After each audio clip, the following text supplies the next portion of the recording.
상주 FM 93.9MHz 오늘의 상주 소식입니다. 여러분 안녕하세요. 아나운서 손세별입니다. 8월 셋째 주 한 주간의 상주 소식 전해드립니다.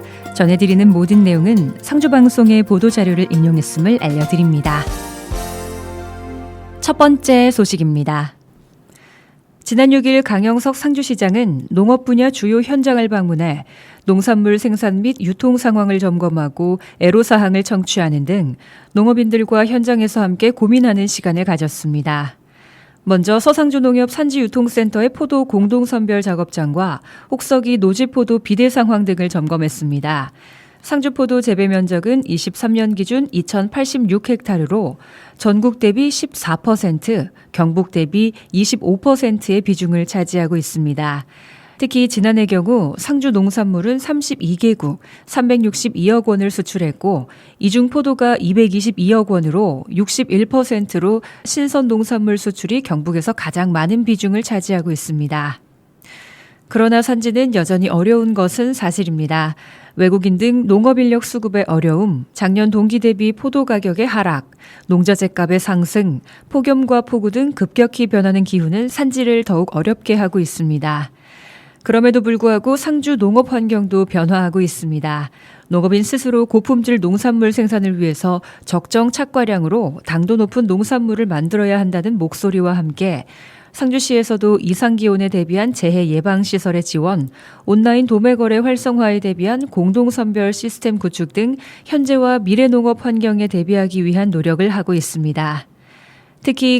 특히 올해 3월부터 서상주 농협에서는 모동 화동 지역 출하자 중 작목회별 선도 농가를 추천 30명을 선발해서 대상지별 착과량 제한, 포전거래 금지 등 15가지의 기준을 정해 자발적으로 관리하고 있습니다.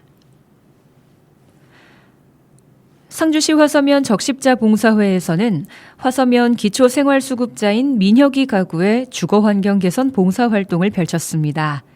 KBS 동행 1편 민혁이의 파란만장 15은 6월 29일에 방영됐으며 주말이면 고속도로 휴게소 5개 매장에서 핫도그와 쥐포 등을 파는 15살 민혁이가 동생 6명과 지적장애인 어머니를 챙기는 등의 이야기가 담겨 있습니다.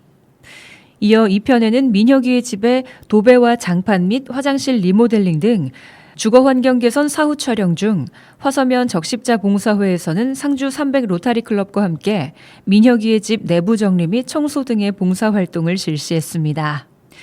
민혁이의 파란만장 15 2편은 오는 8월 17일 오후 6시 KBS 1TV에서 방영 예정입니다. 상주경찰서는 2024년 하반기 아동 안전지킴이 직무교육을 실시했습니다. 지난 3월 봉사정신이 투철하고 아동안전에 관심이 많은 전문 인력으로 선발된 26명을 대상으로 임무와 역할 및 근무 방법 등 직무교육을 실시했습니다. 이번 교육은 현장 대응 능력 강화를 위한 학교폭력, 아동학대, 성폭력 등 예방교육과 더불어 문화안전교육센터의 전문 강사의 협조로 긴급상황 대처교육 및 신속하고 정확한 초기 응급조치를 할 수 있도록 심폐소생술 교육을 병행했습니다. 교육에 참여한 아동안전지킴이들은 내 가족을 돌보는 마음으로 아동안전에 힘쓰겠다며 뜻깊은 교육이 됐다고 밝혔습니다. 상주시는 지난 9일 시청 재난안전상황실에서 지역통합 방위태세 확립을 위한 2024년 3, 4분기 통합방위협의회를 개최했습니다. 이날 회의에는 상주시와 육군 제5837부대 3대대, 경찰서, 소방서 및 유관기관 단체장들이 참석해 기관별 다양한 현안 과제를 다뤘고 특히 오는 19일부터 22일까지 실시하는 2024년 을지연습과 관련해 민관, 군경, 소방 간 상호 지원 등 원활한 추진 방안에 대해 논의했습니다. 을지연습은 연 1회 전국 단위로 실시하는 비상대비훈련으로 공무원 불시 비상소집 훈련, 을지연습 기간 중 전시 종합상황실 운영, 도상연습, 전시 현안과제 토의, 민방위 대피훈련, 실제훈련 등을 실시합니다. 상주시는 물 부족과 고온 현상 등 기후 위기를 대비하기 위해 기후변화 적응 화단을 시범적으로 조성했습니다. 이번 화단은 수원 삼거리 교통섬과 낙양교, 상산교까지 총 3곳에 시도하며 생육 상태를 점검해 관내 기후변화에 적용 가능한 화단을 확대해 나갈 계획입니다. 도심 속 여름 화단의 경우 뜨거운 온도로 생육이 매우 빠르고 수분 증발량이 현저히 많아 입마름 현상이 다수 발생합니다. 이에 산림녹지과는 관수량이 적고 강한 햇빛을 견딜 수 있는 귀면각 등 다양한 선인장과 다육식물을 선택했으며 관내 화훼 농가를 지원하기 위해 상주시에서 직접 생산 납품한 화훼를 적극적으로 이용했습니다. 최근 전기차 생산이 증가함에 따라 전기차 관련 화재 발생 건수도 함께 증가하고 있습니다. 지난 8월 인천의 한 아파트 지하 주차장에서 주차된 전기차에서 화재가 발생해 차량 70여 대가 피해를 입고 아파트 주민 수백 명이 피신하는 일이 있었습니다. 이와 유사하게 작년 4월 경주시의 한 펜션에서는 충전 중이던 전기차에서 화재가 발생했으며 같은 해 1월에는 주차장에서 충전 중이던 전기차에서 불이 나 주변 비닐하우스까지 연소가 확대되는 등 전기차 관련 화재로 인한 피해 사례가 잇따르고 있습니다. 전기차 화재는 일반 차량 화재에 비해 연소 확대 속도가 빠르고 진압이 어려운 특성을 가지고 있습니다. 특히 지상에 설치된 충전시설에서 발생하는 화재는 비교적 쉽게 진압할 수 있으나 지하 주차장에 설치된 충전시설에서 화재가 발생할 경우 소방력과 소방장비의 접근이 어려워 화재 진압에 큰 어려움을 겪게 됩니다. 이러한 화재를 진압하는 데는 많은 인적, 물적 자원이 소모되므로 이를 방지하기 위해서 상주소방서는 전기차 관련 화재 예방을 위한 안전수칙 홍보에 나섰습니다.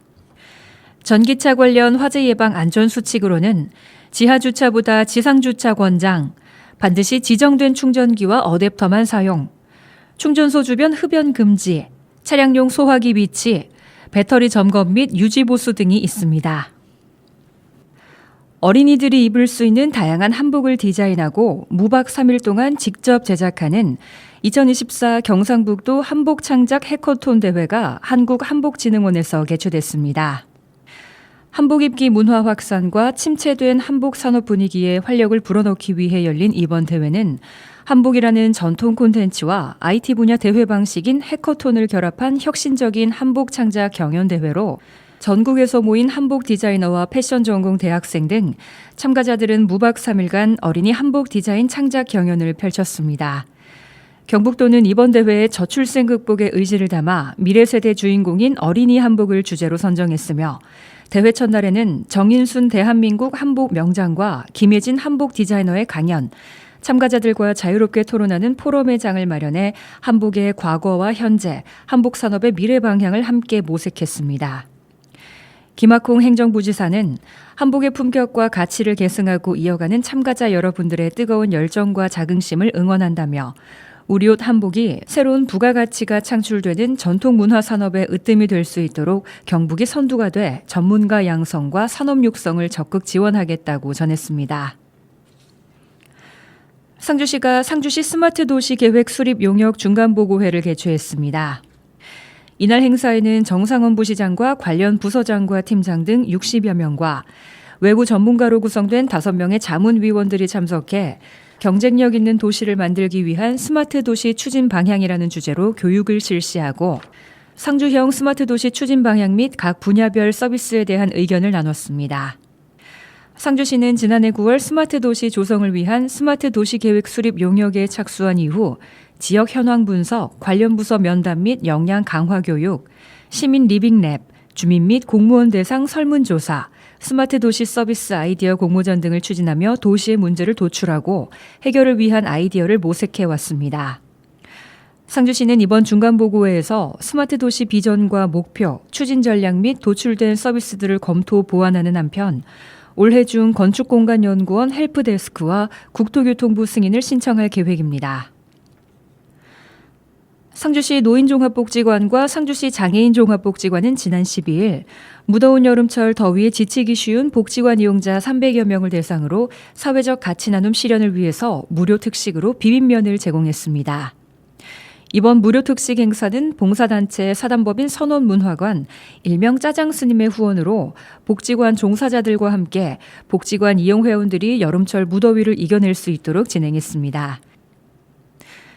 경상북도교육청 상주도서관은 초등 저학년 자녀와 부모를 대상으로 1일 올빼미 북캉스를 운영했습니다.